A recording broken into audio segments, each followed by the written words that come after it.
Assalamualaikum warahmatullahi wabarakatuh. Perkenalkan nama saya Safa Arwen dengan NIM 220162205.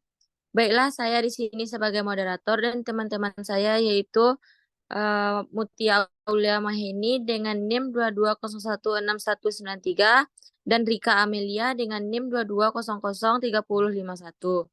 Baiklah, dengan judul materi kita hari ini yaitu kejenuhan dalam belajar. Baiklah, untuk membacakan materi yang pertama yang akan dibacakan oleh saya sendiri.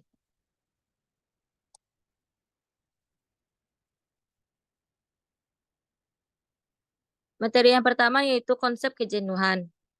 Istilah jenuh akar katanya adalah jenuh. Kejenuhan bisa berarti padat atau penuh sehingga tidak mampu lagi memuat apapun. Jenuh juga bisa berarti jemu atau bosan. Kejenuhan belajar adalah rentangan waktu tertentu yang digunakan untuk belajar, tetapi tidak mendatangkan hasil. Menurut Tohirin, dalam belajar di samping siswi sering mengalami kelupaan. Ia juga terkadang mengalami peristiwa negatif lainnya yang disebut jenuh belajar, yang dalam belajar psikologi lazis disebut dengan e-learning platinum. Menurut Abu Abdirrahman Al-Kiwi, bahwa kejenuhan adalah tekanan sangat mendalam yang sudah sampai titik tertentu. Siapapun yang merasa jenuh, ia akan merasakan sekuat tenaga melepaskan diri dari tekanan itu. Menurut Muhibbin Syah, jenuh juga dapat berarti jenuh dan bosan di mana sistem akalnya tidak dapat bekerja sesuai dengan yang diharapkan dalam proses item-item informasi atau pengalaman baru. Sedangkan secara harfiah, jenuh ialah padat atau penuh sehingga tidak memuat apapun. Kejenuhan belajar atau learning plateau adalah kondisi emosional yang terjadi pada seseorang ketika merasa lelah, lesu atau bosan akibat meningkatnya tuntutan belajar sehingga kurangnya beristirahat, kurangnya antusias atau tidak mempunyai ketertarikan dalam melakukan aktivitas belajar. Siswa yang kejenuhan belajar menyebabkan kemampuan berpikir tidak bekerja sebagaimana yang diharapkan atau dalam kemajuan belajar seakan-akan jalan di tempat. Kejenuhan belajar merupakan suatu kondisi mental siswa dalam rentang waktu tertentu. Ia merasa malas, bosan, lesu, tidak bersemangat, tidak gairah untuk melakukan aktivitas belajar. Kejenuhan belajar yang terjadi pada siswa disebabkan karena siswa kehilangan motivasi dan kehilangan konsolidasi, yakni salah satu tingkatan keterampilan tertentu.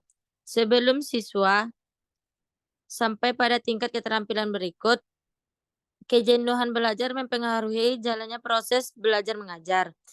Antara lain banyaknya kesalahan yang dilakukan oleh siswa dan tingginya absensi. Pengertian lainnya, kejenuhan belajar adalah suatu kondisi yang dialami siswa yang mengganggu semangat, kegairahan belajar serta aktivitas belajar sehingga aktivitas dan efisien yang dilakukan tidak sesuai dengan apa yang diharapkan. Hasil yang diperoleh menjadi tidak optimal.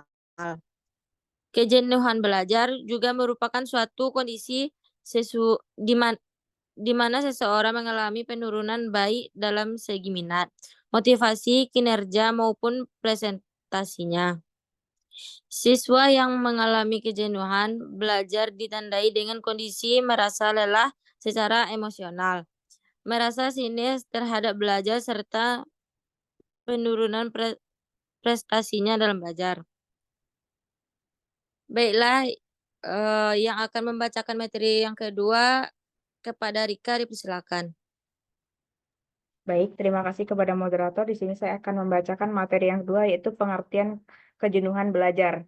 Kejenuhan belajar adalah adat atau penuh sehingga tidak tidak mampu lagi selain itu, jenuh juga berarti bosan dalam belajar. Selain siswa mengalami kelupaan, mereka juga sering mengalami peristiwa negatif lainnya yang disebut jenuh belajar. Peristiwa jenuh ini kalau dialami seseorang siswa yang sedang dalam proses belajar dapat membuat siswa tersebut merasa telah membazikan usaha.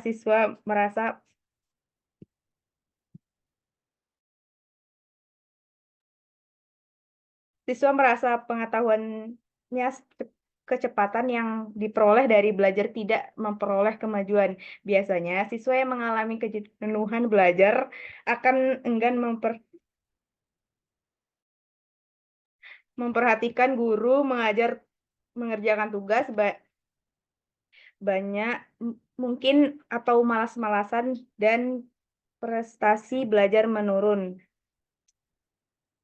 Kemudian menurut Peirce 1974 dalam buku The Priority of Learning, keterlibatan siswa dapat dikategorikan menjadi 3 macam, yaitu yang pertama keahlian idera siswa. Yang kedua yaitu keletihan siswa. Kemudian yang ketiga keletihan mental siswa. Mungkin sekian pembacaan materi dari saya akan kembalikan ke moderator. Terima kasih. Baiklah, makasih kepada Rika. Selanjutnya yang membacakan materi yang ketiga yaitu Bayu. Kepada Bayu dipersilakan.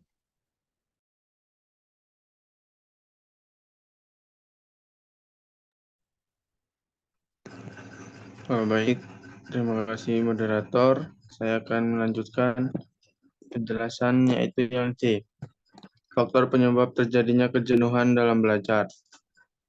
Adapun faktor-faktor yang menyebabkan kejenuhan belajar ada 5 poin. Yang pertama yaitu cara atau metode belajar yang tidak bervariasi.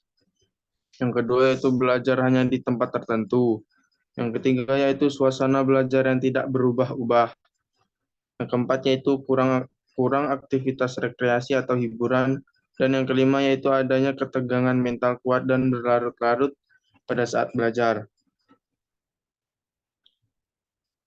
Baik, saya kembalikan kepada moderator.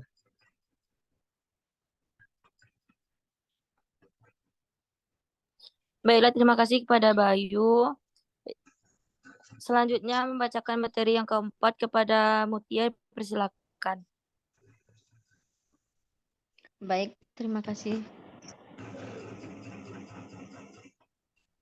Yaitu upaya kegiatan dalam mencegah dan mengatasi kejenuhan dalam belajar.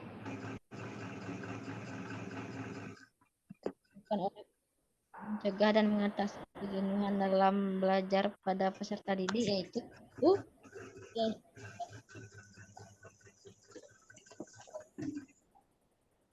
dapat membantu mempertahankan minat siswa. Cara menciptakan belajar yang mendukung. Pendidik dapat menciptakan lingkungan belajar yang nyaman, menarik, dan stimulatif. Yang ketiga, pemberian balik yang memberikan balik yang membangun dan informatif dapat membantu siswa memahami kemajuan mereka dalam belajar. Yang keempat, keterlibatan siswa. Melibatkan siswa dalam proses pembelajaran dapat mendorong partisipasi aktif, diskusi kelompok, dan proyek lainnya. Yang kelima, penggunaan pendukung pembelajaran.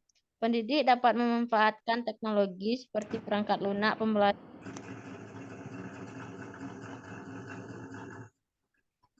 dan kurikulum. Memastikan bahwa materi pembelajaran relevan dan menarik siswa dapat membantu mencegah kejenuhan. Yang ketujuh, mengembangkan hubungan emosional yang positif. Membangun hubungan yang positif antara pendidik dan siswa dapat membantu menciptakan lingkungan belajar yang mendukung. Yang terakhir ada memberikan tantangan yang sesuai. Memberikan tantangan yang sesuai dengan tingkat kemampuan siswa dapat membantu mereka tetap termotivasi dan terlibat dalam pembelajaran. Tantangan yang terlalu mudah atau terlalu sulit dapat menyebabkan kejenuhan. Baik, sekian penjelasan dari saya kembalikan kepada moderator. Baik, terima kasih kepada Mutia yang sudah membacakan materi yang keempat. Selanjutnya kesimpulan yang akan saya bacakan sendiri. Dengan menerapnya berbagai strategi ini, pendidikan dapat membantu mencegah dan mengatasi kejenuhan dalam belajar pada peserta didik, sehingga mempromosikan motivasi dan mencapainya akademik yang lebih baik. Baiklah, hanya itu yang dapat saya sampaikan.